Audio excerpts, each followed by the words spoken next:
Neymar Jr. prépare son grand retour à Santos. L'attaquant brésilien a résilié son contrat avec Al Hilal après une période difficile. Miné par les blessures, il n'a disputé que 7 matchs en 17 mois. Son retour dans son club formateur marque un tournant dans sa carrière. Lors de son premier passage à Santos, Neymar Jr. portait le numéro 11. Cette fois, il portera le légendaire numéro 10 en hommage à Pelé. Ce choix symbolise son respect pour l'icône du football brésilien et son envie de perpétuer son héritage.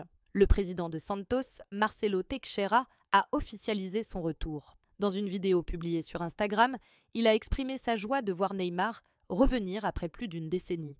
Le joueur a signé un contrat jusqu'au 30 juin. Il espère retrouver son meilleur niveau en vue de la Coupe du Monde 2026.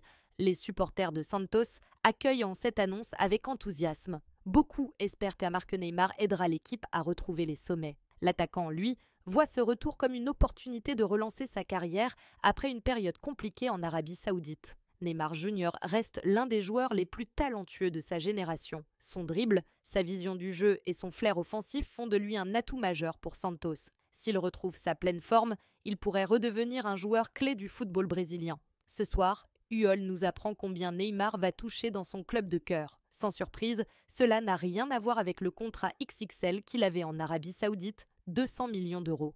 Ainsi, le Né toucherait un salaire fixe mensuel estimé à 163 000 euros. Cependant, l'ancien Parisien touchera en réalité bien plus puisqu'il conserverait 90% de ses droits d'image, ce qui ferait grimper la note à environ 990 000 euros mensuels.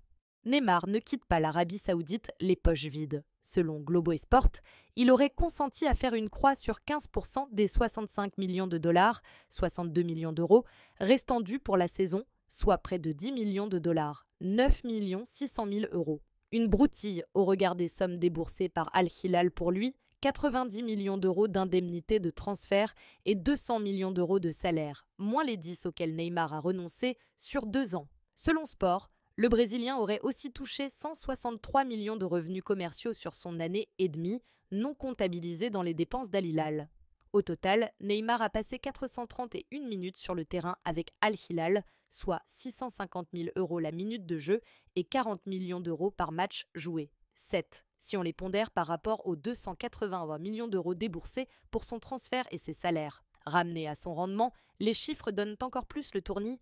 Al Hilal a ainsi dépensé 280 millions d'euros par but marqué, un seul, et plus de 93 millions d'euros par passe décisive.